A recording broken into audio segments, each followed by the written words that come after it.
Hello বন্ধুরা, চেটেপুটে বাঙালির রান্নাঘরে আপনাদের স্বাগত জানাই। আজকে আমি রান্না করব গঙ্গার ছোট মাছের ঝোল। তাহলে চলুন দেখে নিই রেসিপিটা করতে কি কি লাগছে। প্রথমে আমি নিয়ে নিয়েছি এই ছোট মাছগুলো সুন্দর করে কেটে একদম জলে ধুয়ে নিয়েছি। তারপরে আছে একটা বাটিতে বড়ি, আম, টমেটো কুচি, পেঁয়াজ কুচি আর রয়েছে কাঁচা লঙ্কা। তাহলে চলুন ঝটপট রেসিপিটা দেখে নিই।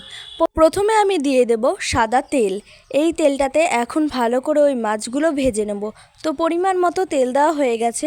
এবার এই তেলটা যতক্ষণ না গরম হচ্ছে ততক্ষণ একটু ওয়েট করতে হবে, না হলে কি হবে মাছগুলো ছাড়লে না একদম লেগে লেগে যাবে। তো ওই তেলটা গরম হতে থাকুক, ততক্ষণে আমি ওই মাছগুলো একটুখানি নুন আর হলুদ দিয়ে সুন্দর করে মাখিয়ে নিই। নুন হলুদ দিয়ে মাখানোর পরে একে একে ওই মাছগুলো সুন্দর করে তেলে ছাড়বো, আর দেখতেও ভালো লাগবে। আর সত্যি কথা বলতে না, আমার ওই বড় মাছের তরকারি খাওয়ার থেকে না এই ছোট মাছের ঝোল খেতে প্রচণ্ড ভালো লাগে। আর এমনিতেও তো ডাক্তারই তো বলে যে ছোট মাছের ঝোল খাওয়া নাকি স্বাস্থ্যের পক্ষে অনেক ভালো। তো যাই হোক, এখানে আমার মাছগুলো ভালো করে নুন হলুদ দিয়ে মাখানো হয়ে গেছে। এরপর আমি একে একে তেলে ছেড়ে দিলাম। আর যে দেখুন কত সুন্দর এই মাছগুলো ভাজা হচ্ছে। তবে কি এই মাছগুলো না একটু লাল লাল কড়া করে মাছগুলো ভাজবো, আর বেশি নাড়াচাড়া করতে যাব না। নাড়াচাড়া করলেই ছোট মাছ তো ওদিকে আবার ভেঙে যাবে।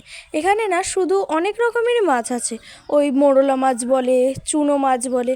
আমি প্রথমে চেয়েছিলাম যে চুনো মাছের ঝোলটাই করব, কিন্তু চুনো মাছগুলো না পাইনি।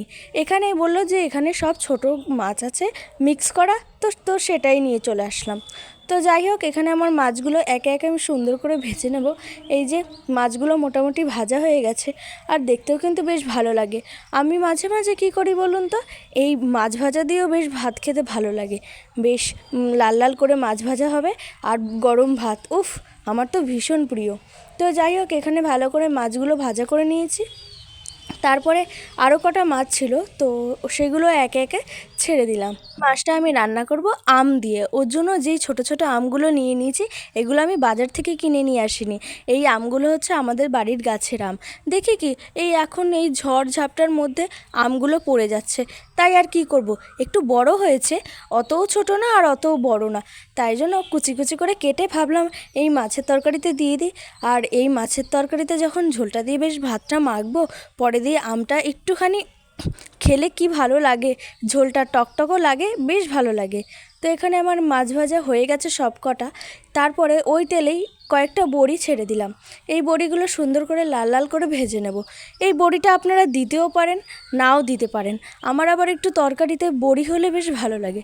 আবার সব তরকারিতে না, এই ছোটো মাছের তরকারিতে বড়ি দিয়ে দিলে দেখতেও ভালো লাগে আর খেতেও ভালো লাগে। আপনারা চাইলে দিতেও পারেন, নাও দিতে পারেন। তো বড়ি ভাজা হয়ে গেছে। এরপরে আমি ওই তেলেই আরেকটু বেশি করে তেল দিয়ে দেব। তারপরে দিয়ে দেব রাঁধুনি। এখানে অল্প পরিমাণ রাঁধুনি দিলাম। তারপরে দিয়ে দেব পেঁয়াজ কুচি। এখানে আমি দুটো মতো পেঁয়াজ কুচি করে নিয়েছি, তার কারণ মাছ তো অল্প, বেশি না। বেশি দিলে তখন পেঁয়াজগুলোই দেখা যাবে, মাছগুলো আর দেখা যাবে না। তো এই যে এই পেঁয়াজটা আমি ভালো করে লাল লাল করে ভেজে নেব। তো ভাজা হতে হতে এক কাজ করি, চলুন মশলাটা করে নিই। মশলাটা করার জন্য প্রথমে একটা বাটিতে 1 চামচ নুন, 1 চামচ হলুদ গুঁড়ো, 1 চামচ লঙ্কার গুঁড়ো আর 1 চামচ জিরের গুঁড়ো আর সামান্য জল দিয়ে ভালো করে মশলাটা করে নেব। এই মশলাটাই বেশ মেন। মশলাটা যদি ভালো হয় তাহলে রান্নাটাও ভালো হবে। তো এখানে মশলাটা আমি মোটামুটি করে নিয়েছি। তারপরে একদম এই যে আমার পেঁয়াজটাও ভাজা হয়ে গেছে। এরপরে আমি দিয়ে দেব টুকরো করা ওই টমেটোটা বেশ একটু বড় বড় করেই কেটেছি। আসলে টমেটো যেমনই কাটি না কেন তরকারিতে সেই গলেই যায়। তো যাই হোক, তারপরে দিয়ে দেব কাঁচা লঙ্কা। ওখানে যেহেতু শুকনো লঙ্কার গুঁড়ো দিয়েছি, তাই আমি এখানে 3 থেকে 4টে কাঁচা লঙ্কা দিয়েছি। আপনারা আপনাদের ঝাল অনুযায়ী দিয়ে নেবেন। তারপরে আমি ওই যে মশলাটা করে রেখেছিলাম, সেই মশলাটা দিয়ে ভালো করে নাড়াচাড়া করে নেব। এবারে এই মশলাগুলোর সাথে এই ভাজাটা সুন্দর করে ভাজা ভাজা করব।